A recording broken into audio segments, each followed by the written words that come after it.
My dear students, चलिए start करते हैं चौथा पार्ट रॉ वाटर ट्रीटमेंट का। इस पार्ट में हम लोग बात करेंगे रैपिड सैंड फिल्टर के बारे में। रैपिड सैंड फिल्टर के बारे में पूरी जानकारी आपको इस पार्ट में मिल जाएगी, जो हमारे ईएससी और गेट पॉइंट ऑफ व्यू से काफ़ी ज़्यादा इम्पॉर्टेंट है। ऑब्जेक्टिव भी बन जाते हैं, साथ ही साथ यहाँ से कन्वेंशनल तो बनते ही हैं। तो चलिए रैपिड सैंड फिल्टर को स्टार्ट किया जाए। आपके लिए एक बहुत ही बढ़िया क्वेश्चन एज ऑलवेज मैंने बनाया है। इसको क्वेश्चन काफ़ी लंबा है तो इसको मैंने दो पार्ट में डिवाइड कर दिया है। 2 पार्ट्स में इस क्वेश्चन को हमने डिवाइड कर दिया है फॉर आवर कन्वीनियंस। ठीक है, तो एक बार मैं क्वेश्चन रीड कर लेता हूँ और उसके बाद फिर हम लोग इसकी थ्योरी पे आते हैं, इसको समझते हैं। Part 1, in a city 80 mld of water is to be supplied to satisfy the demand of consumers.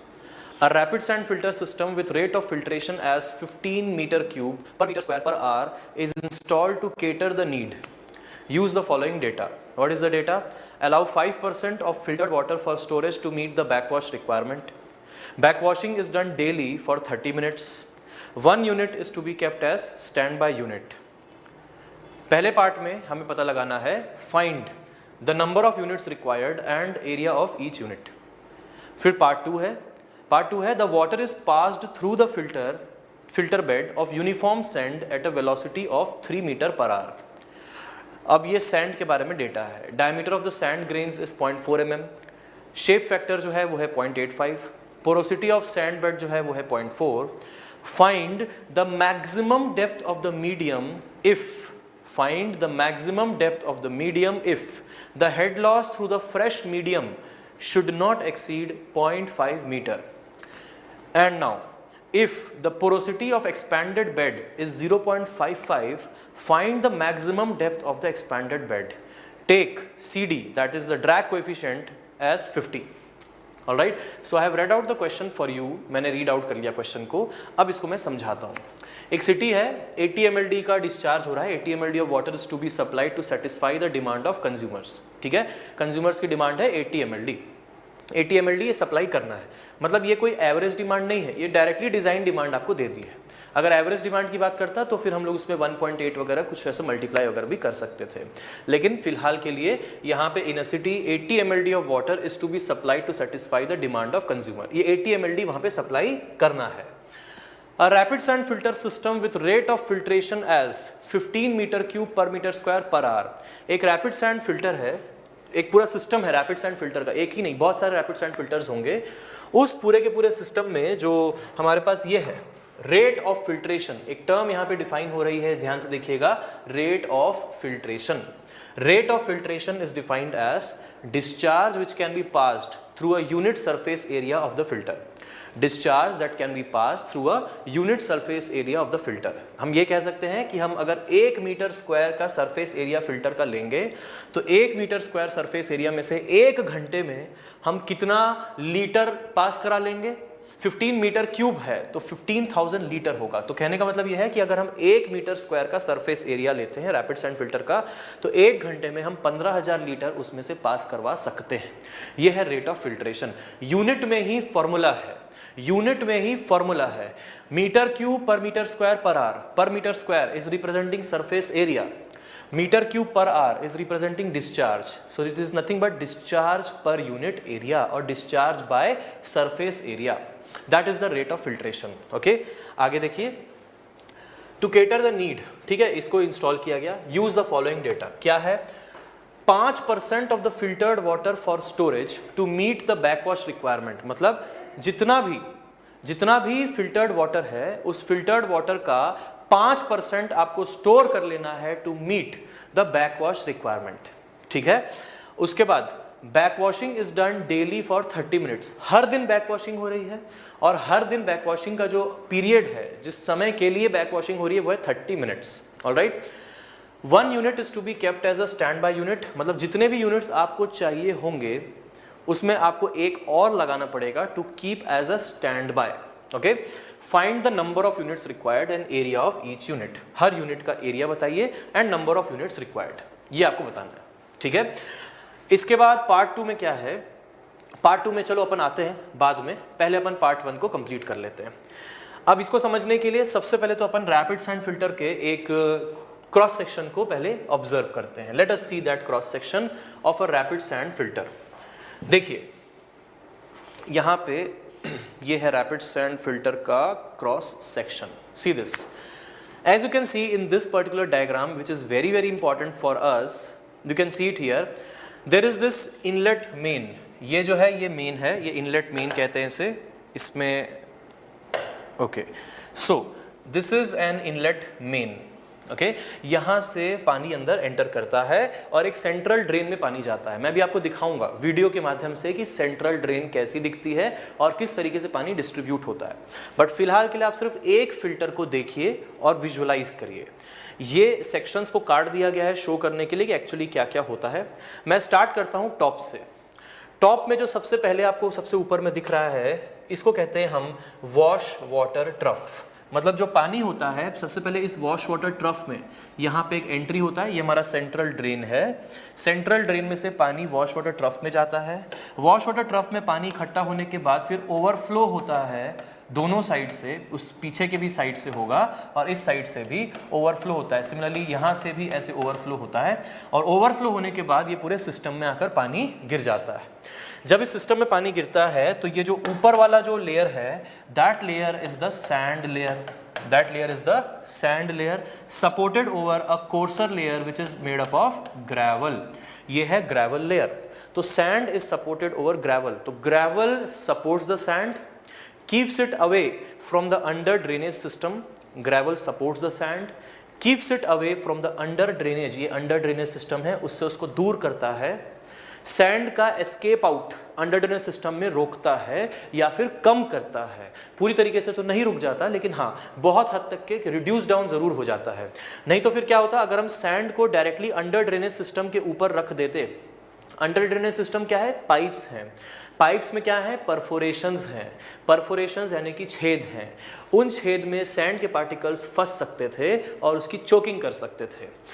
यहाँ पे जब हम ग्रेवल को यूज़ करते हैं सैंड और अंडर ड्रेनेज सिस्टम को अलग अलग करने के लिए, तो फ़ायदा बहुत बड़ा हो जाता है। फ़ायदा सबसे बड़ा ये हो जाता है कि हमारा जो सैंड है वो चोक नहीं करता अंडर ड्रेनेज सिस्टम में जो होल्स हैं, परफोरेशंस हैं, जो छेद हैं उनको।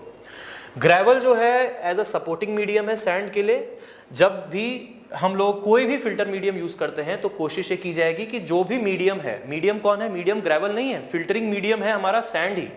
Gravel is not the filtering medium. Gravel is a supporting medium for sand. Gravel का यहाँ पे डबल रोल है। अगर आप स्लो सैंड फिल्टर के बारे में थोड़ा बहुत जानते होंगे तो आप ये जानते होंगे कि स्लो सैंड फिल्टर में ग्रेवल का एक सिंगल फंक्शन होता है कि भाई अलाउ करना, सैंड से जो पानी आ रहा है उसको अलाउ करना अंडर ड्रेनेज सिस्टम में। लेकिन यहाँ पे दूसरा रोल ग्रेवल का ये होता है, जब हम बैक वॉशिंग कराते हैं, जब सफाई करवाते हैं, बैक वॉशिंग होती है रैपिड सैंड फिल्टर में। तो जब बैक वॉशिंग होती है तो ग्रेवल का दूसरा रोल होता है कि अंडर ड्रेनेज सिस्टम से जो पानी आ रहा है रिवर्स डायरेक्शन में, उसको सैंड तक के पहुँचाना। ये डबल रोल होता है। ये बैक वॉशिंग भी मैं आपको अभी थोड़ी देर में वीडियो के माध्यम से बताऊंगा कि बैक वॉशिंग में क्या हो रहा है, कैसे हो रहा है। ठीक है, फिलहाल के लिए इस डायग्राम पे फोकस करते हैं। तो उसके बाद आया हमारा सैंड, के बाद आया ग्रेवल, ग्रेवल के बाद आया under drainage system. Under drainage system में ये जो आप देख रहे हैं पाइप्स, ये जो छोटे छोटे पाइप्स हैं इनको बोलते हैं लैटरल। इनको क्या बोलते हैं, इनको बोलते हैं लैटरल्स। लिखा भी है परफोरेटेड लैटरल्स, लिखा हुआ है परफोरेटेड लैटरल्स। ये परफोरेटेड लैटरल्स में पानी अंदर एंटर करता है। पानी जब अंदर एंटर करता है तो ये एक बड़े पाइप में आता है और इस पाइप को बोलते हैं हम लोग मेन पाइप या फिर मैनीफोल्ड पाइप। ये आउटलेट मेन लिखा है, इसको मैनीफोल्ड यानी कि MANIFOLD, मैनीफोल्ड भी इसको कहा जाता है। एक और नाम है आउटलेट मेन पाइप या फिर मैनीफोल्ड। जो इन छोटे छोटे लैटरल, जो परफोरेटेड लैटरल्स हैं, उन परफोरेटेड लैटरल से पानी लेकर के वो यहाँ पे आता है। अच्छा, लैटरल का, मेन का, इनका डिज़ाइन, पूरे सिस्टम का डिज़ाइन, अंडर ड्रेनेज सिस्टम का पूरा डिज़ाइन हम लोग करते हैं, वो हम लोग क्लास में करते हैं। और उससे रिलेटेड क्वेश्चन एक बार बहुत पहले आ चुका है, पिछले 15 सालों में इससे रिलेटेड कोई क्वेश्चन नहीं है, लेकिन हाँ फिर भी हम लोग उसको क्लास में ज़रूर करते हैं। तो यहाँ पे इस पर्टिकुलर सेशन में, इस रैपिड सैंड फिल्टर के सेशन में हम लोग रैपिड सैंड फिल्टर के नीचे का जो अंडर ड्रेनेज सिस्टम है उसकी डिज़ाइन की बात नहीं करेंगे, इस बात को हम लोग क्लास में करेंगे। ठीक है, यहाँ पे हम वो बात करेंगे CTQ में जो बहुत ही ज़्यादा कॉमनली आस्क्ड है। लेकिन हाँ ऑब्वियसली जब क्लास में हम लोग पढ़ते हैं तो हम लोग पूरी चीज़ डिटेल में पढ़ते हैं और उसमें कोई भी पॉइंट को मिस नहीं करते हैं। ठीक है, बट यहाँ पे CTQ में we have a certain criteria which is like कि बहुत ज़्यादा जो इंपॉर्टेंट चीज़ें हैं उसको हमको आपको लिमिटेड टाइम में बताना है, ठीक है। तो वो चीज़ यहाँ पे CTQ का हमारा ऑब्जेक्टिव है। तो समझिए इस चीज़ को कि ग्रेवल है, सैंड है, और ये हमारा वॉश वाटर ट्रफ है, और ये हमारा पूरा रैपिड सैंड फिल्टर का एक यूनिट है, एक बॉक्स है, एक बॉक्स या फिर एक यूनिट। ऑलराइट, तो चलिए अब मैं आपको दिखाता हूँ इसकी वीडियो, और वहाँ से अपन समझते हैं कि किस तरीके से ये वर्क करता है। Okay, so let's see this video, which is a very very good one, where you will get to understand a lot of things. So I'll just remove this volume.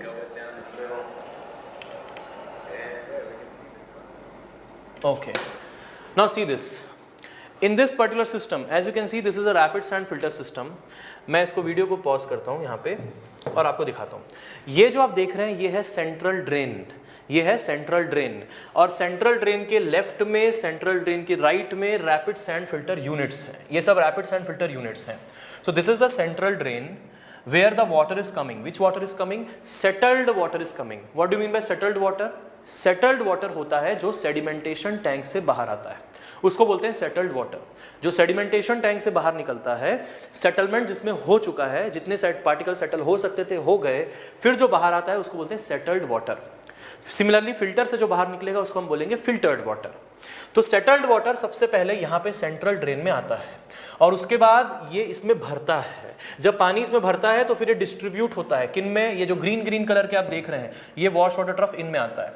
फिर इनको फुल करेगा, इनको full करने के बाद फिर overflow होकर के ये पानी नीचे गिरेगा और फिल्टर यूनिट के अंदर जाएगा। हम लोग डायरेक्टली डिस्चार्ज क्यों नहीं करते? हम लोग डायरेक्टली फिल्टर के ऊपर पानी क्यों नहीं डिस्चार्ज कर देते? मतलब ये रहा फिल्टर, पाइप लगाओ, ऊपर से डायरेक्टली डिस्चार्ज करो। ये बीच में ऐसा सिस्टम लगाने का क्या मतलब है? मतलब बड़ा सिंपल है, to avoid the turbulence in the system. जितना हो सके फिल्टर में लेमिनार कंडीशंस होनी चाहिए during filtration. During filtration filter में लेमिनार कंडीशंस होनी चाहिए, और जब हम बैक वॉशिंग करते हैं, सफाई करते हैं, तब लेमिनार नहीं, तब ट्रांजिशन में हो तो बेहतर है। टर्बुलेंट ट्रांजिशन ऐसा कुछ हो, ट्रांजिशन में हो तो बेहतर है। टर्बुलेंस भी वहाँ पे अवॉइड करते हैं। देखेंगे अभी ऐसा क्यों करते हैं। तो देखिए ये सिस्टम कुछ ऐसा है, थोड़ा सा इसको वीडियो को हम आगे लेकर के जाएंगे और आपको बताएंगे जहाँ से ये स्टार्ट होगा। देखिए अब देखिए यहाँ पे अब हम स्टार्ट कर रहे हैं हमारा फिल्ट्रेशन यहाँ पे स्टार्ट कर रहे हैं, जहाँ पर ये सेंट्रल ड्रेन है। सेंट्रल ड्रेन में सबसे पहले, अब पूरा घूम फिर के हम यहीं पे आएंगे, इसको ध्यान से समझिए। सेंट्रल ड्रेन में सेटल्ड वाटर आया, सेटल्ड वाटर सेंट्रल ड्रेन में भरेगा, भरते भरते भरते भरते एक लेवल तक के जाएगा। देखो ये लेवल तक के जाएगा, वॉश वाटर ट्रफ के अंदर घुसेगा, वॉश वाटर ट्रफ में घुसने के बाद ये ओवरफ्लो होकर फिल्टर के ऊपर आएगा और फिल्ट्रेशन प्रोसेस एग्जीक्यूट होगा। जब बहुत देर तक के हम फिल्ट्रेशन करते जाते हैं तो होता क्या है, जो पार्टिकल्स होते हैं वो फंस जाते हैं कहाँ पे? सैंड के बीच बीच में। सैंड के बीच बीच में इंप्यूरिटीज या पार्टिकल्स जब फंस जाते हैं तो फिर होता है चोकिंग, बोलते हैं उसको, चोकिंग हो जाती है। तो जब चोकिंग होने शुरू हो जाती है, देखो अभी फिल्ट्रेशन हो रहा है, फिल्ट्रेशन के समय देखना पूरी असेंबली सबमर्ज्ड है और एक पर्टिकुलर हेड मेंटेन किया जा रहा है फिल्टर के ऊपर। मतलब जब इनिशियली जब पानी एंटर करता है तो टर्बुलेंस को अवॉइड किया जाता है। मतलब सबसे पहले जब पानी एंटर करेगा वो एंटर करेगा हमारी सेंट्रल ड्रेन में। सेंट्रल ड्रेन में एंटर करने के बाद वो डिस्ट्रीब्यूट होगा वॉश वाटर ट्रफ में, और उसके बाद फिर ओवरफ्लो होकर के आएगा रैपिड सैंड फिल्टर के ऊपर। इससे रैपिड सैंड फिल्टर की सैंड डिस्प्लेस नहीं होगी, हर जगह यूनिफॉर्म डेप्थ होगा। हर जगह यूनिफॉर्म डेप्थ का मतलब है हर जगह यूनिफॉर्म फिल्ट्रेशन, हर जगह यूनिफॉर्म फिल्ट्रेशन एग्जीक्यूट हो जाएगा। अब इस पे बात समझिए कि होगा क्या। इसमें एक पर्टिकुलर डेप्थ, धीरे धीरे पानी एंट्री करता जाएगा और एक कंडीशन आएगी जिसको बोलते हैं हम लोग condition of equilibrium. Equilibrium condition में जिस रेट से पानी आ रहा है, होता क्या है, जिस रेट से पानी आ रहा है वो धीरे धीरे ऊपर इकट्ठा होते चला जाता है। अब पानी खुद के अपने हेड की वजह से एक प्रेशर लगाता है, और उसके चलते जब वो पानी अपने खुद के हेड की वजह से एक प्रेशर लगाता है तो उसके चलते जो वाटर होता है, अब आप समझ रहे, जैसे मेरा हाथ है, अब मेरे हाथ के ऊपर मान लो मैंने इस पर्टिकुलर डेप्थ तक के पानी रखा तो मेरे हाथ के ऊपर एक प्रेशर लग रहा होगा। अगर पानी का लेवल बढ़ गया मेरे हाथ के ऊपर तो प्रेशर मेरे हाथ में ज़्यादा लग रहा होगा। तो ऐसे करके फोर्सफुल एंट्री करवाता है पानी खुद की, और जब पानी खुद की अपने ही हेड की वजह से फोर्सफुल एंट्री कराता है तो एक इक्विलिब्रियम कंडीशन आती है एक पर्टिकुलर डिस्चार्ज के करस्पॉन्डिंग, जिसमें होता यह है कि वो डिस्चार्ज जब आएगा तो एक पर्टिकुलर हेड यहाँ पे मेंटेन हो जाता है। अच्छा, ये हेड कांस्टेंट नहीं रहता, धीरे धीरे उस कांस्टेंट डिस्चार्ज के चलते ये हेड धीरे धीरे बढ़ते जाता है। एक कांस्टेंट डिस्चार्ज के चलते ये हेड धीरे धीरे बढ़ता जाता है। क्यों ऐसा होता है? क्यों ऐसा होता है? इसलिए होता है क्योंकि जब एक पर्टिकुलर डिस्चार्ज आ रहा है तो उसके साथ इम्प्यूरिटी आ रही है। धीरे धीरे इस मीडियम में इम्प्यूरिटी फंसती जाएंगी, बढ़ती जाएंगी। जैसे जैसे इस मीडियम में इम्प्यूरिटी बढ़ती चली जाएंगी, फ्रिक्शनल लॉसेस बढ़ते चले जाएंगे, रेजिस्टेंस टू फ्लो बढ़ता जाएगा। जब रेजिस्टेंस टू फ्लो बढ़ता जाएगा तो हेड लॉस बढ़ता जाएगा, और उतना ही फ्लो करवाने के लिए हमें ऊपर से ज़्यादा जोर चाहिए। अब यहाँ पे क्योंकि ओपन सिस्टम है, कोई हाइड्रोलिक्स तो नहीं लगा सकते हम, कोई एक्स्ट्रा प्रेशर तो नहीं लगा सकते, तो उस पर्टिकुलर डिस्चार्ज को पास कराने के लिए पानी खुद अपना प्रेशर लगाएगा। जब पानी अपना खुद का प्रेशर लगाएगा तो क्या होगा, ये हाइट पानी की धीरे धीरे बढ़ती जाएगी। क्यों? क्योंकि मीडियम में रेजिस्टेंस बढ़ गया है, तो उतना ही डिस्चार्ज अगर पास कराना है तो धीरे धीरे हाइट बढ़ती जाएगी। तो प्लांट इंजीनियर, प्रैक्टिकली समझिए, बिल्कुल प्रैक्टिकल बता रहा हूं मैं, प्लांट इंजीनियर क्या करता है, एक मार्किंग कर देते हैं यहाँ पे, कहीं पे एक मार्किंग हो जाती है यहाँ पे कहीं पे, और प्लांट इंजीनियर देखता है कि अगर उस मार्किंग तक के पानी पहुंच गया है, मतलब ये है कि पानी रेजिस्टेंस से जूझ रहा है, मतलब पानी को काफ़ी रेजिस्टेंस मिल रहा है, मतलब अंदर इम्प्यूरिटीज फंस गई हैं। अब टाइम आ गया है क्लीनिंग करने का, अब टाइम आ गया है सफाई करने का, और जो टाइम आ गया है सफाई करने का, उससे करस्पॉन्डिंग जो सफाई की प्रोसेस होती है, क्लीनिंग की प्रोसेस होती है, उसको हम लोग कहते हैं बैक वॉशिंग। उसको क्या कहते हैं? उसको कहते हैं बैक वॉशिंग। यही चीज हमारे क्वेश्चन में हमें दी हुई है। आपने देखा होगा सवाल, ये क्या लिखा हुआ देखिए कि back washing is done daily for 30 minutes. तो based upon our interpretation of the site, back washing जो इस सवाल में मैंने आपको देखे रखी है, बताया आपको हर दिन हो रही है बैक वॉशिंग, और हर दिन 30 मिनट्स के लिए बैक वॉशिंग एग्जीक्यूट कराई जा रही है। ये बैक वॉशिंग वही चीज होगी जब हमारा बहुत सारा पानी इकट्ठा हो रहा होगा, पानी को बहुत सारा रेजिस्टेंस मिल रहा होगा, जिसके चलते पानी पास नहीं कर पा रहा होगा, तो हम बैक वॉशिंग एग्जीक्यूट करेंगे। अब समझिए बैक वॉशिंग कैसे होती है। वापस से will come back and will see the back washing now. देखिए इसी में आते हैं, इसी वीडियो में वापस आएंगे। देखिए बैक वॉशिंग कराते समय हम क्या करते हैं, हमारे जो फिल्टर ये अंडर ऑपरेशन जो चल रहा है, अभी ऑपरेशन पार्ट है, तो हम क्या करेंगे, जितना पानी इसमें बचा हुआ है उसको हम लोग ड्रेन आउट होने देंगे।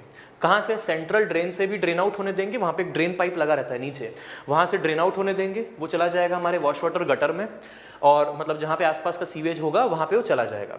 और साथ ही साथ यहाँ पे भी जो बचा खुचा पानी है फिल्टर के ऊपर, उसको भी हम ड्रेन आउट होने देंगे। तो हमने अपने डिस्चार्ज को स्टॉप कर दिया, डिस्चार्ज को स्टॉप कर दिया। एक और चीज़ सोचने वाली ये है, अगर हमने यहाँ पे डिस्चार्ज को स्टॉप कर दिया तो क्या सेडिमेंटेशन टैंक के डिस्चार्ज को भी हमने रोक दिया?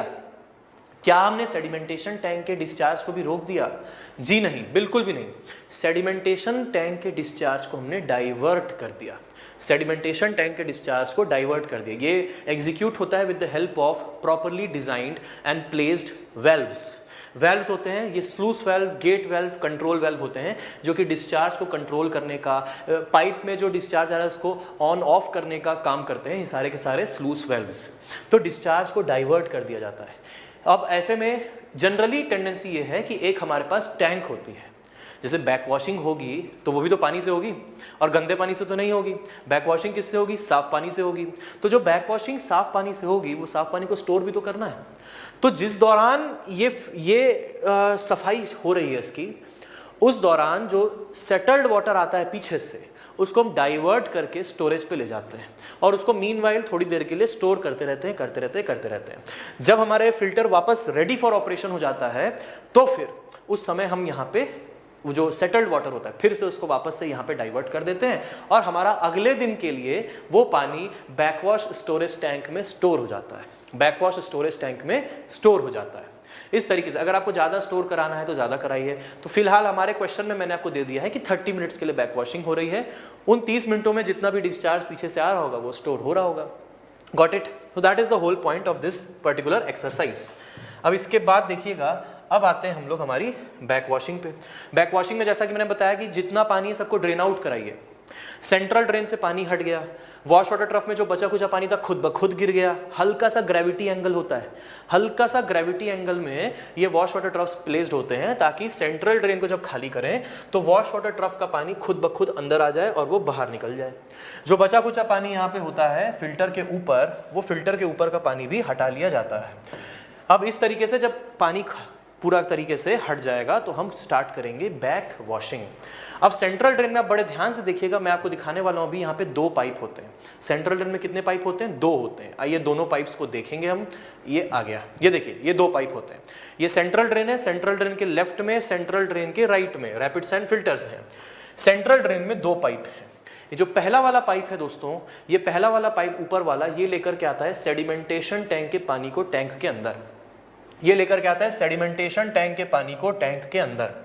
और ये जो पाइप होता है, यहीं से हमारा जितना भी अभी पानी निकल के बाहर गया है वो यहीं से गया है। हमने क्या किया, इसको क्लोज कर दिया। क्लोज करके इसके पानी को डाइवर्ट कर दिया वॉश वाटर स्टोरेज करने के लिए। और यहाँ पे इसको ओपन कर दिया, इसके वेल्व को ओपन करके यहाँ से पानी को जाने दिया। तो इस तरीके से पानी यहाँ से बाहर निकल गया। तो सेंट्रल ड्रेन में 2 पाइप हैं। एक पाइप जो सेटल्ड वाटर को कैरी करता है, दूसरा पाइप जो फिल्ट्रेशन के बाद जो बैक वॉशिंग करवानी है, तो पानी हटाना है, उस हटाने की प्रक्रिया में ये पाइप काम आता है। इसको ओपन कर लेते हैं, ठीक है। देखिए अब बैक वॉशिंग कैसे होगी, उल्टा होगा। अब बैक वॉशिंग के टाइम पे जो आपने रैपिड सैंड फिल्टर का डायग्राम देखा था स्टार्टिंग में, रैपिड सैंड फिल्टर के डायग्राम में अब पानी जो होगा पुश होगा किधर, सबसे पहले जाएगा पानी सबसे बड़े पाइप में, मेन पाइप, मैनीफोल्ड पाइप में। फिर मैनीफोल्ड से पानी डिस्ट्रीब्यूट होगा किधर, लेटरल में। लेटरल से किधर, परफोरेशंस के थ्रू आएगा ग्रेवल में। ग्रेवल से कहाँ, सैंड में। पानी के पास जबरदस्त एनर्जी होनी चाहिए। जब पानी के पास खूब सारी एनर्जी होगी तो पानी सैंड की बेड की डेप्थ को बढ़ा देगा। क्या करेगा पानी, सैंड की बेड की डेप्थ को इंक्रीज कर देगा। इससे सैंड की पोरोसिटी बढ़ जाएगी, खुल जाएगा सैंड। और जब सैंड के पार्टिकल्स ओपन हो जाएंगे, दूर दूर हो जाएंगे, तो इम्प्यूरिटीज बाहर निकलनी स्टार्ट हो जाएंगी। और वही इम्प्यूरिटीज जो सैंड में फंसी हैं, जब वो बाहर निकलेंगी तो ऊपर की तरफ राइज करेंगी।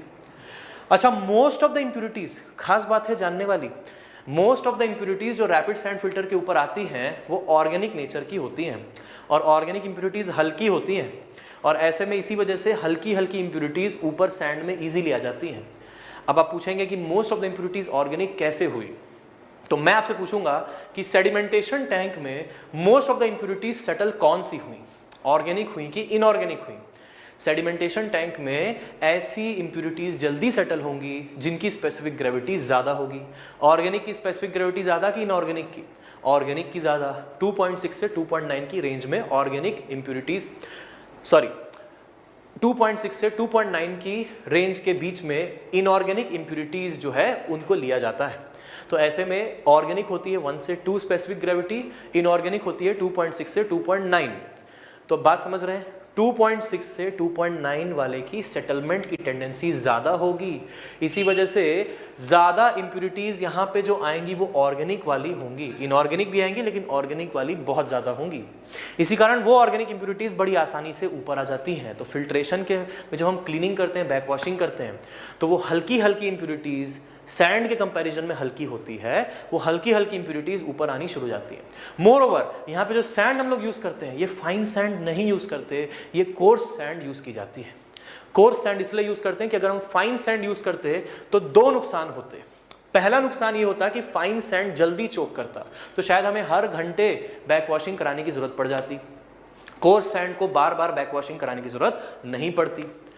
दूसरा फायदा ये होता है कि अगर हम लोग फाइन सैंड यूज करते तो फाइन सैंड हल्की होने के चलते बैक वॉशिंग के दौरान वो भी ऊपर आ जाती। तो ऐसे में सैंड का लॉस बहुत होने लग जाता। हमारा मीडियम यहाँ पे जो है सैंड, वो एक प्रॉपर डिजाइंड मीडियम है, तो ऐसे में उस मीडियम का लॉस होने लग जाता। टू अवॉइड दैट लॉस हमने कोर्स सैंड यूज करी, and moreover to get a higher filtration rate हमने यूज किया कोर्स सैंड। तो कोर्स सैंड यूज करने का जो फायदा है वो हमें यहाँ पे मिलता है और इम्प्यूरिटीज ऊपर आती है। हाँ, कुछ ना कुछ लॉस होता है, वो एक ऑपरेशनल ट्रबल है। क्लास में हम लोग टोटल मिलाकर 9 ऑपरेशनल ट्रबल्स पढ़ते हैं, जिसमें बहुत सारे ऑपरेशनल ट्रबल्स होते हैं। Air binding, cracking of filter, mud ball formation, so many things, slime growth over the filter, bumping over filter media bed, incrustation of filter media, inadequate depth of the filter. तो बहुत सारी चीजें यहाँ पे होती हैं। तो इनमें एक जो है, जो ये होता है ऑपरेशनल ट्रबल, वो ये भी होता है कि सैंड का लॉस हो जाता है थोड़ा थोड़ा। हमारा कोड कहता है कि भाई सैंड का लॉस तो हर बार थोड़ा थोड़ा होगा। बैक वॉशिंग जब होगी ना तो ऊपर की तरफ फोर्स आएगा, जब वो ऊपर की तरफ फोर्स आएगा तो सैंड का कुछ ना कुछ लॉस होगा। वो कहाँ आएगी, वॉश वाटर ट्रफ में, वॉश वाटर ट्रफ से सेंट्रल ड्रेन में, और यहाँ से निकल जाएगी बाहर। तो कुछ ना कुछ तो लॉस होगा। तो कोडल प्रोविजन है, वो हम लोग डिस्कस करेंगे जब हम लोग हमारे ऑपरेशनल ट्रबल्स की बात करेंगे। ठीक है, लेकिन कंपैरेटिवली स्पीकिंग अगर हम फाइन सैंड यूज करते तो शायद पूरा ही गायब हो जाता। कोर्स सैंड में इतना ज्यादा सैंड का लॉस नहीं होता है। Getting the idea behind designing, कैसे एक इंजीनियर ने यहां तक के पूरा डिजाइन किया है, इंजीनियरिंग के जो प्रिंसिपल्स हैं उनको यूज करके हम यहां तक के पहुंचे। अब देखिए बैक वॉशिंग करते हैं। बैक वॉशिंग में क्या दिखेगा आपको? बैक वॉशिंग में दिखेगा नीचे से पानी आता हुआ, नीचे से पानी आएगा और आपको ये जो सरफेस है, सरफेस में इस तरीके का टर्बुलेंस नजर आने लगेगा। इनफैक्ट वो कंप्लीटली टर्बुलेंट नहीं होता, वो ट्रांजिशन फेज में होता है। टर्बुलेंस आने से वही सैंड में प्रॉब्लम आती है। इनफैक्ट सैंड और ग्रेवल भी हिलने लगता है, तो ग्रेवल और सैंड मिक्सअप होने लग जाते हैं।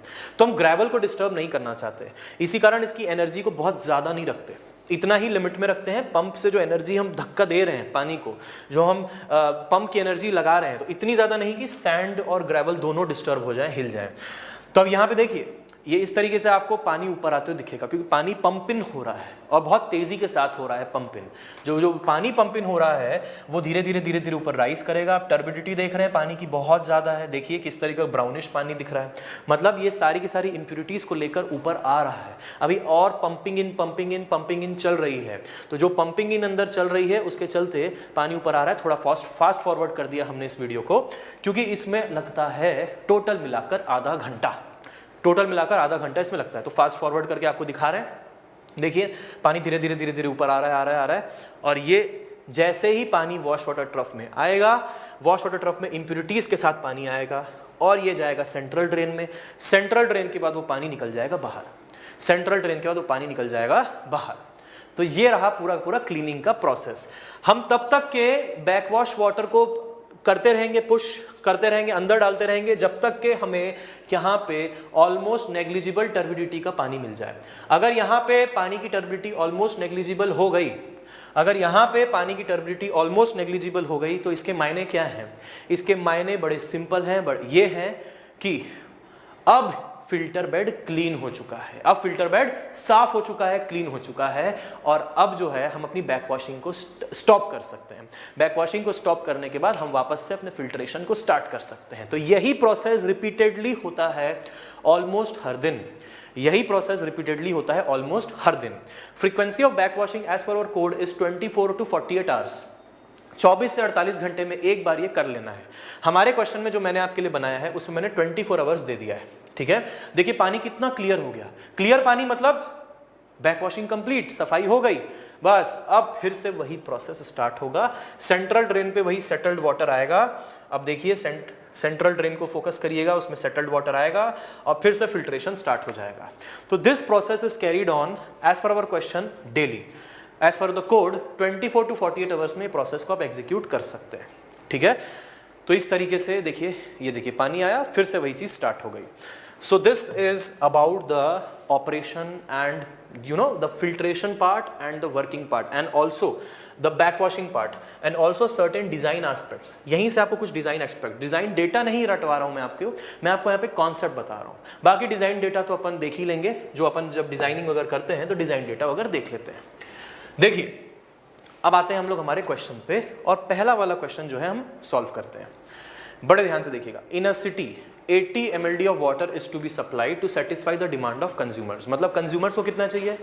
कंज्यूमर्स को चाहिए 80 mld पानी।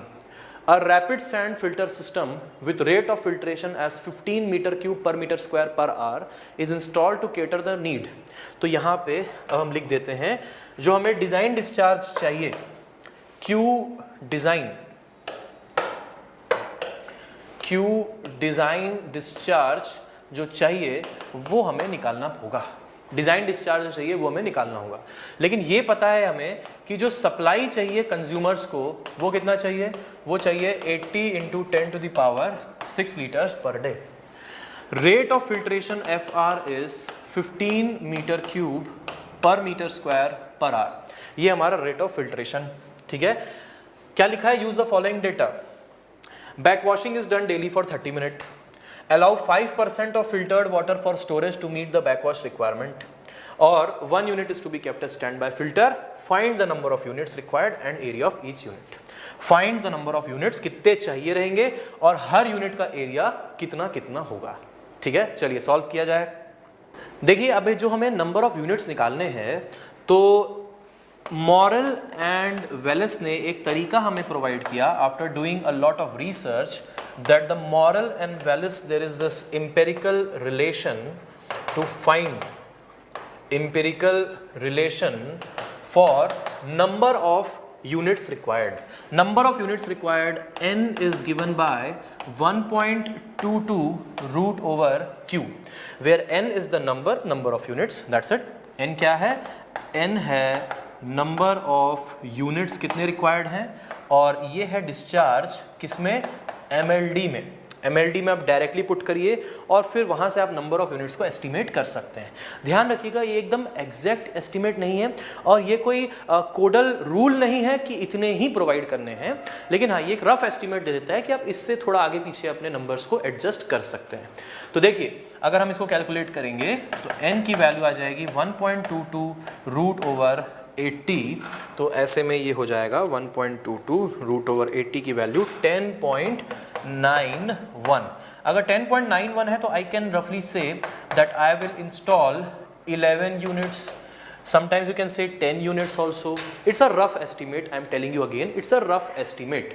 It's not a codal rule. ये कोई रूल नहीं है कि इसी से नंबर ऑफ यूनिट्स निकालने हैं, ये जो बताएंगे वही होगा. नहीं, आप कोई अंदाज़ा देते हैं कि हाँ 10 यूनिट लगाओगे तो आपका लगभग ठीक ठाक आंसर आएगा, 11 यूनिट लगाओगे तो लगभग ठीक ठाक रेंज में आ जाएगा. एक्चुअली रेंज क्या है, उस रेंज के हिसाब से इन्होंने एम्पेरिकली डेवलप किया है. रेंज ये है कि हर यूनिट का जो एरिया आना चाहिए, एरिया ऑफ ईच यूनिट, ये है हमारा कोड का रूल. कोड का रूल ध्यान रखिएगा ये नहीं है, कोड का रूल ये है. उसको हेल्प करने के लिए ये फॉर्मूला है.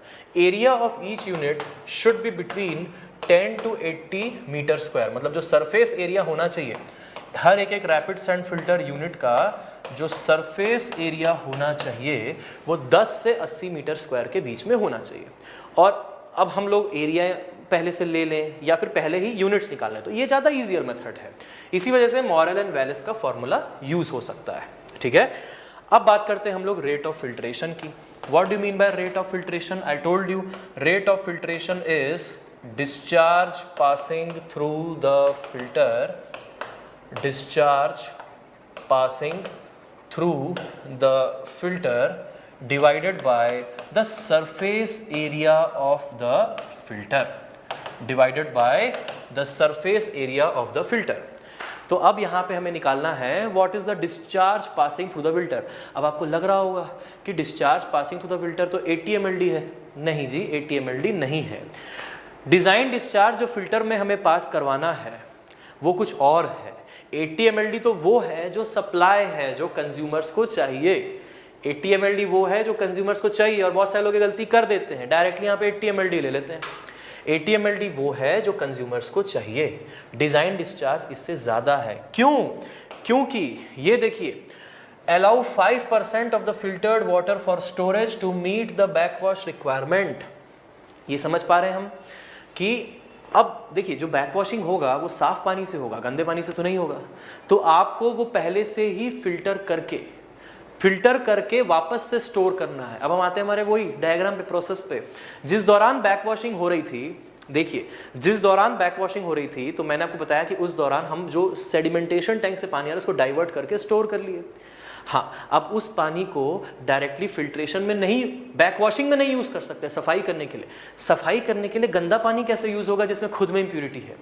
तो वो जो हमने उस समय स्टोर किया है, साथ ही साथ जो सेडिमेंटेशन टैंक से जो पानी आ रहा है, दोनों मिलाकर फिल्टर में आएंगे और फिल्टर होने के बाद उसका एक पोर्शन फिर से अब स्टोर कर लिया जाएगा और बाकी का पोर्शन 80 mld कंज्यूमर्स के लिए भेज दिया जाएगा. ये प्रोसेस करवाया जाता है. मतलब फिर से मैं बता रहा हूँ, अब ध्यान से फिर से समझिए कि क्या हो रहा है यहाँ पर. यहाँ पर जब बैकवॉशिंग हो रही है तो सेडिमेंटेशन टैंक के डिस्चार्ज को स्टॉप किया गया. किधर? फिल्टर की तरफ.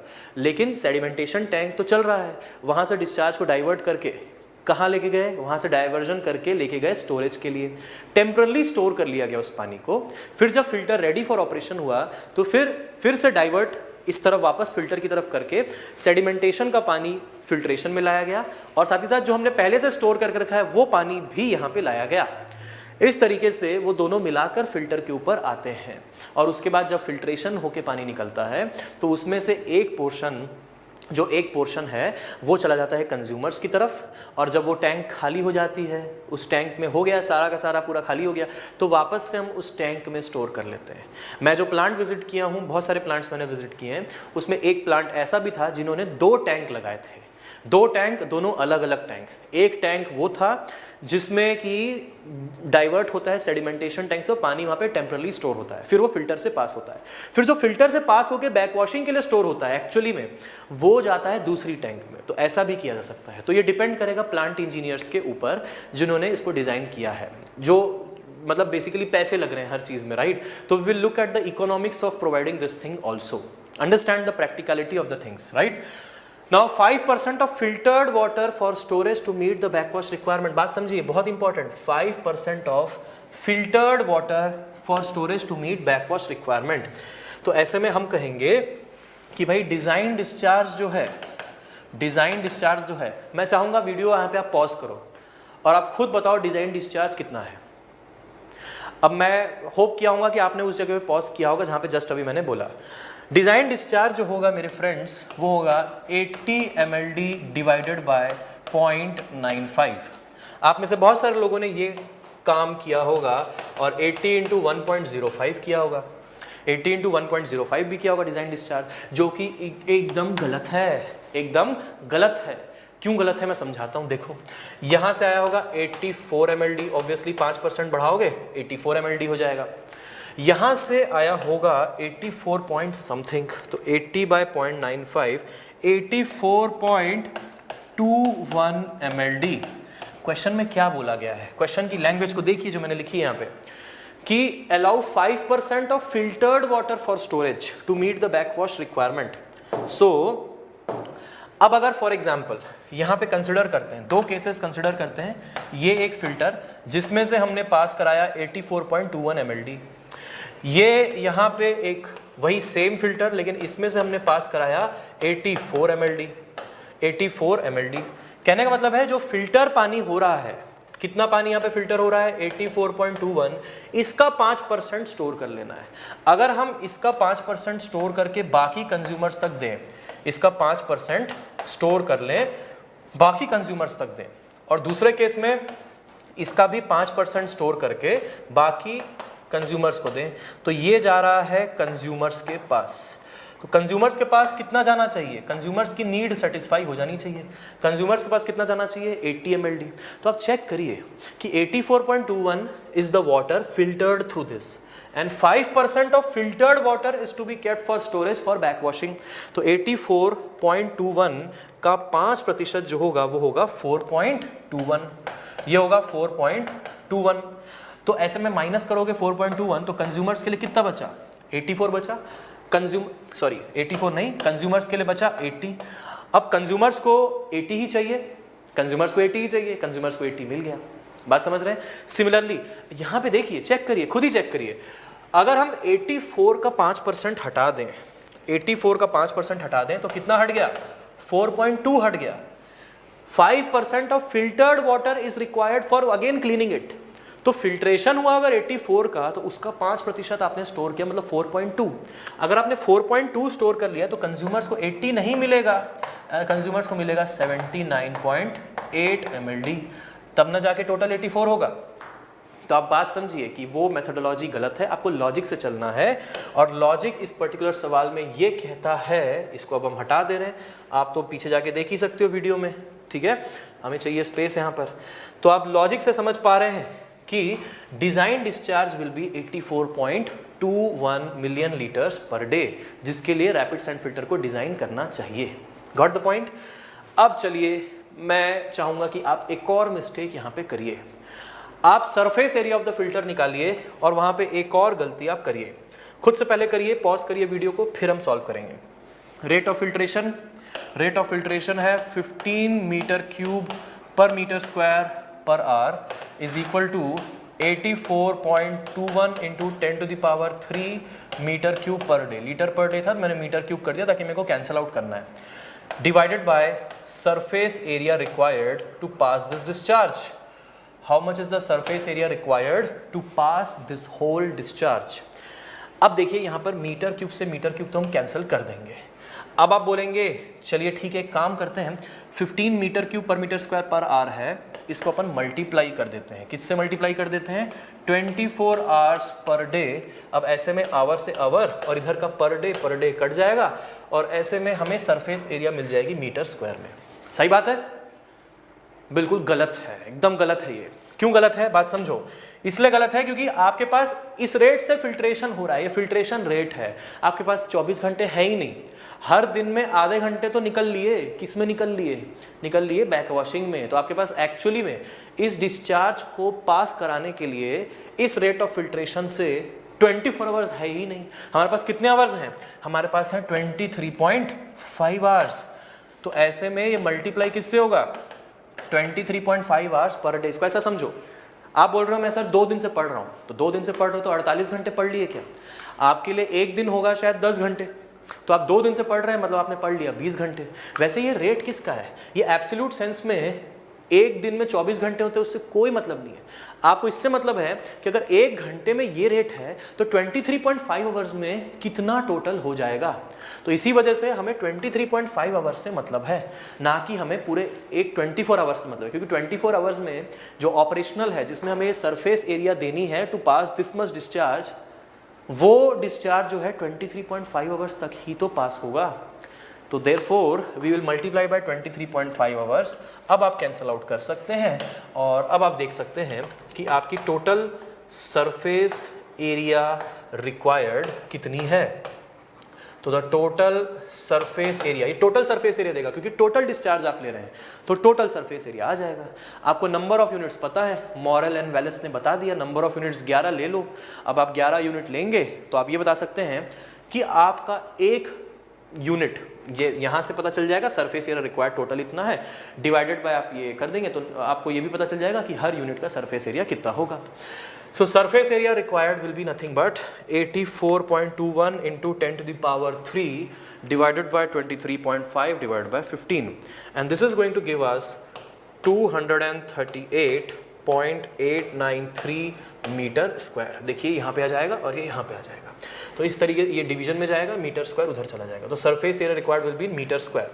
If this is the surface area required and the number of units is, we are taking it as 11, okay? So what will be surface area of each unit? So surface area of each unit is going to be equal to 238.893 divided by 11, giving you 21.71 meter square. Now you see my point here. I told you already कि हमारा code कहता है कि हर unit का area 10 से 80 metre square के बीच में होना चाहिए। हमने मॉरल एंड वेलेस की रिकमेंडेशन को फॉलो किया, तो इससे फ़ायदा हमें ये हुआ कि हमें 10 to 80 मीटर स्क्वायर की रेंज में आंसर मिल गया। ये फ़ायदा है उनको लेने का, ठीक है। तो 21.71 metre square, that is okay as per our code, that's quite all right. So ये हमारा होता है पहला वाला जो पार्ट है ना, find the number of units required and area of each unit. अब यहाँ पे एक और चीज़ है, 1 unit is to be kept as standby. तो जब हम फाइनल आंसर रिपोर्ट करेंगे तो हम ये कहेंगे, तो अडॉप्टिंग 11 वर्किंग यूनिट्स, क्योंकि ये वो यूनिट्स हैं जिनमें से डिस्चार्ज एक्चुअली में पास हो रहा है। इतना डिस्चार्ज इतने 11 यूनिट्स में से पास होगा। तो adopting 11 working units and 1 stand by unit further, एक और स्टैंड बाय यूनिट जिसमें से डिस्चार्ज पास नहीं होगा। इन 11 में से कोई एक आध कभी ब्रेकडाउन हो गया तो फिर हम इस एक जो स्टैंड बाय है उसमें से डिस्चार्ज को पास कर पाएंगे। तो 1 is our stand by, 11 are the working units, and therefore will be providing total 12 total units of this area, 21.71 meter square each. So that's how we will get our answer of the first part. Got it? Now coming to the second part, again an important part for you to understand conceptually. The water is passed through the filter bed of uniform sand at a velocity of 3 meter per hour. ठीक है, तो water जो पास करा जा रहा है uniform sand है, एक जैसी सैंड है, 3 मीटर पर आवर की वेलोसिटी से पास करवाया जा रहा है। Diameter of the sand grains is 0.4 mm। जितने भी सैंड ग्रेन्स हैं सबका डायमीटर 0.4 mm है। शेप फैक्टर, इसको हम लोग 5 से डिनोट करते हैं, शेप फैक्टर है 0.85। Porosity of the sand bed, मतलब सैंड बेड की जो पोरोसिटी है वो है 0.4, जब ये बैक वॉशिंग नहीं हो रही है, जब ऐसे ही रखा हुआ है, ठीक है। Find the maximum depth of the medium, आप बताइए मीडियम की मैक्सिमम डेप्थ, मतलब सैंड की मैक्सिमम डेप्थ कितनी हो सकती है if the head loss through the fresh medium, मतलब सैंड का जो फ्रेश मीडियम है जिसमें इम्प्यूरिटी नहीं है, तो सैंड के फ्रेश मीडियम में head loss should not exceed 0.5 metre. मतलब मैंने आपको ये दिया है कि हेड लॉस को आप लिमिट रखिए, हेड लॉस को आप 0.5 मीटर से ज़्यादा नहीं जाने देंगे, तो आप बताइए कि डेप्थ को मैक्सिमम कितना रखा जाएगा। कॉन्सेप्ट समझिए, कॉन्सेप्ट ये है कि जितनी गहरी डेप्थ आप रखते चले जाएंगे, head loss through that bed will also increase, क्योंकि सैंड खुद भी, भले ही कोई इंप्यूरिटी ना हो सैंड में, लेकिन सैंड खुद भी एक फ्रिक्शनल लॉस तो देगा, और जब सैंड खुद ही एक फ्रिक्शनल लॉस प्रोवाइड करेगा तो जितनी ज़्यादा डेप्थ होगी उतना ज़्यादा फ्रिक्शनल लॉस। तो अगर हम 0.5 मीटर से ज़्यादा हेड लॉस नहीं करना चाहते, तो ऐसे में सैंड की डेप्थ भी तो रेस्ट्रिक्टेड रखनी पड़ेगी, उससे बियॉन्ड गई तो हेड लॉस बढ़ जाएगा। तो ये कंडीशन को ध्यान में रखते हुए बताइए what is the maximum depth of the medium required. इसको निकालने के लिए बहुत ही सिंपल है, इसके लिए आपको एक इक्वेशन होती है जिसको हम लोग कहते हैं रोज इक्वेशन, वो समझनी होगी। तो let us understand what is this Rose equation. तो रोज इक्वेशन जो है वो हमें हेल्प करता है हेड लॉस निकालने के लिए through a freshly cleaned filter या फिर एक न्यू फिल्टर। ये क्या है? HL है head lost through a freshly cleaned filter, ऐसा कह सकते हैं, या फिर आप एक न्यू फिल्टर कह सकते हैं। कहने का मतलब ये है कि ऐसा फिल्टर जिसमें सिर्फ सैंड के पार्टिकल्स हों और उसमें कोई भी इम्प्यूरिटी ना हो। इस तरह से हम लोग यहाँ से हेड लॉस की इक्वेशन लिख पाते हैं। ये रोज ने डेवलप की थी इक्वेशन। अब ये जो इक्वेशन है ये है 1.067 v² into D divided by 5 into G into n to the power 4 into CD by D. ये इक्वेशन कहलाती है रोज इक्वेशन। सारी टर्म्स को समझिए, सारी टर्म्स हैं। v जो है यही वेलोसिटी थ्रू द फिल्टर दी हुई है। ये वेलोसिटी जो है ना, ये वो वेलोसिटी नहीं होती है जो पोर्स से है। जैसे फॉर एग्जांपल यहाँ पे क्वेश्चन में जो मैंने आपको वेलोसिटी दे के रखी है, ये है ना वेलोसिटी क्वेश्चन में कि कहाँ गई, हाँ, the water is pass through the filter bed of uniform sand at a velocity of 3 metre per hour. ये एक तरीके की आप कह सकते हो कि सुपरफिशियल वेलोसिटी है। जैसे हम लोग सॉइल मैकेनिक्स में सुपरफिशियल वेलोसिटी नहीं निकालते हैं, एक होती है सुपरफिशियल वेलोसिटी, एक सीपेज वेलोसिटी। सीपेज वाली एक्चुअल होती है, सुपरफिशियल वाली फ्लो वेलोसिटी होती है, total discharge by total area करके निकालते हैं। ये वैसी टाइप की वेलोसिटी है, क्योंकि वो जो वेलोसिटी ना जो सैंड की ग्रेन से एक्चुअली में पास होगी वो बड़ा मुश्किल है निकालना। इसी वजह से इस तरीके से डेवलप की गई है ये इक्वेशन। तो इसको हम लोग सीधा फ्लो वेलोसिटी कह सकते हैं, वही वाली सुपरफिशियल वेलोसिटी जो आप लोग सॉइल मैकेनिक्स में पढ़ते हैं। एक और चीज़, सारे के सारे यूनिट्स जो भी इसमें होंगे वो सारे के सारे SI यूनिट्स होंगे, मतलब मीटर, सेकेंड, इस तरह के यूनिट्स में आपको लेना है, ठीक है। फ्लो वेलोसिटी D क्या है? D है हमारा depth of the medium. D क्या है? D है depth of the medium. G आपको मालूम है। फाई को हम लोग कहते हैं शेप फैक्टर, जो मैंने पहले ही आपको बता दिया, ठीक है, वहाँ पे लिख दिया था।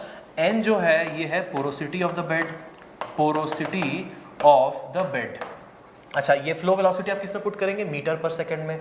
कन्वर्ट करते चले जाते हैं। जब ये लिखा है 3 मीटर पर आवर, ये लिखा है, देखिए 3 metre per hour, so let's convert that into second. तो 3 by 3600 giving you 8.33 into 10 to the power -4 metre per second.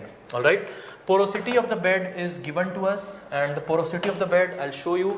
Porosity of the sand bed is 0.4, so let us substitute here 0.4, that is the porosity of the bed. इसके बाद ये हो गया V, phi तो मालूम है 0.85 है। अच्छा, CD जो है ड्रैग कोएफिशिएंट ऑफ ड्रैग, क्योंकि जब पानी फ्लो होगा ये सब ड्रैग वाला फिनोमेना जो है ये यहाँ पे ऑब्जर्व होगा, और ड्रैग कोएफिशिएंट लेना है हमें 50 केस में। D जो है ये है dia of sand grains, dia of sand particles. और जो डाया ऑफ सैंड पार्टिकल्स आप लेंगे, यहाँ पे दिया हुआ है 0.4 mm, लेकिन आप 0.4 mm नहीं, आप यहाँ पे लेंगे 0.4 इंटू 10⁻³ मीटर। तो इस तरीके से अब इसमें हमें निकालना क्या है, हमें निकालना है, ध्यान से देखिएगा, find the maximum depth of the medium if the head loss through the filter medium, fresh medium, should not exceed 0.5 metre.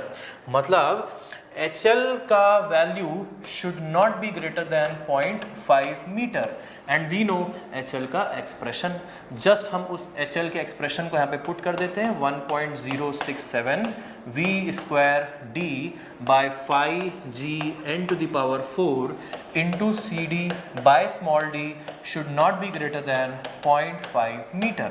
यहाँ से D आ जाएगा, D should not be greater than some value, वही वैल्यू हमें निकालनी है, that's it.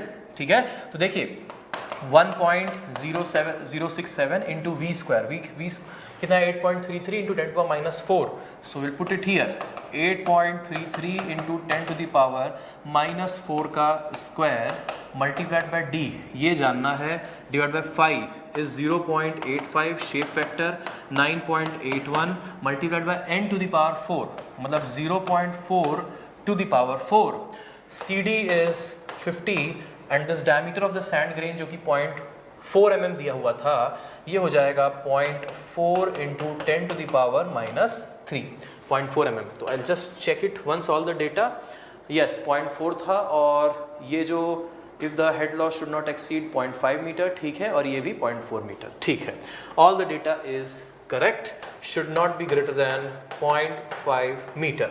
All right, so let's now solve it up. 8.33 into 10⁻⁴ है, इसका स्क्वायर कर दिया हमने 1.067 से multiplied by 50 divided by 0.4 divide by 10⁻³ divide by 0.85 divide by 9.81, okay, and divided by 0.4⁴. So this is coming out to be 0.4335 multiplied by D should not be greater than 0.5 metre. यहाँ से आ जाएगा D should not be greater than 0.5 से इसको divide किया जाए, ये आ रहा है 1.153 metre. So that is our answer कि diameter the depth of the medium should not be greater than 1.153 metre. ये इससे ज़्यादा डेप्थ ऑफ द मीडियम नहीं होना चाहिए। मतलब जैसे ये फिल्टर है, तो फिल्टर मीडियम की जो मैक्सिमम डेप्थ है वो हमने निकाली है कि D should not be greater than 1.153 metre.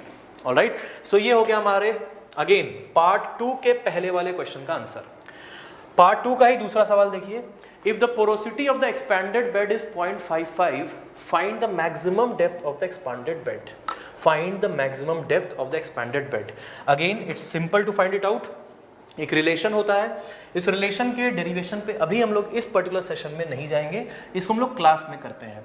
तो जो हेड लॉस होता है, head loss is defined in terms of the porosity and the depth also by this expression 1 minus n gs minus 1 into d।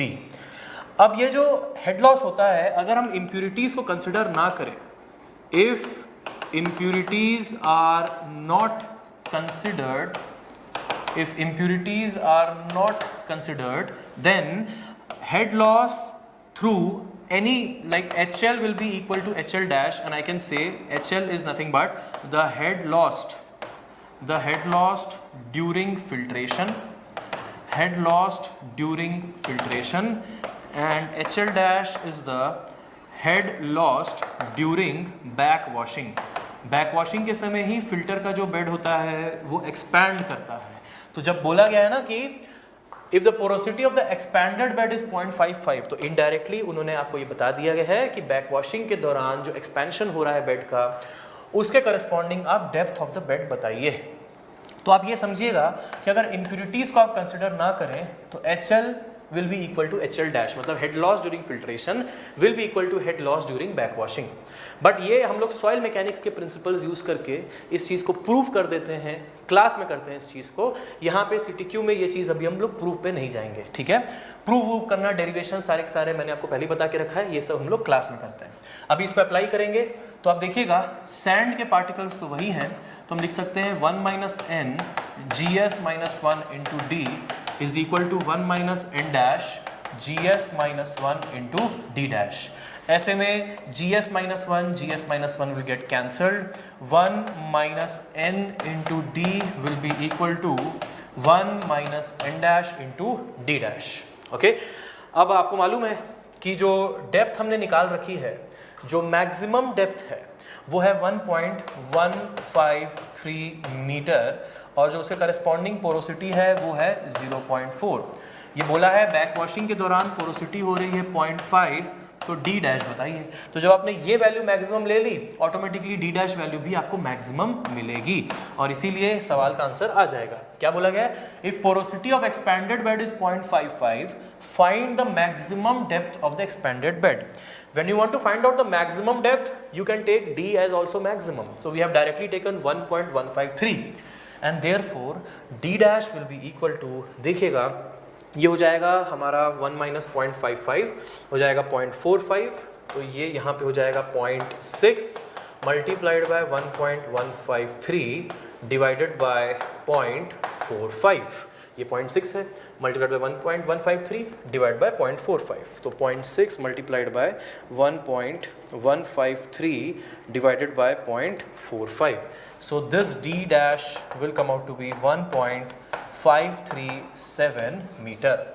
ये हो गया हमारा final answer. कहने का मतलब ये है कि जब फिल्ट्रेशन हो रहा होगा तो जो मैक्सिमम डेप्थ हम लोग परमिट करेंगे वो होगी 1.153 मीटर और इसी डेप्थ में जब हम बैक वॉशिंग करा रहे होंगे तो नेचुरली फिल्टर डेप्थ बढ़ेगा, पोरोसिटी बढ़ेगा.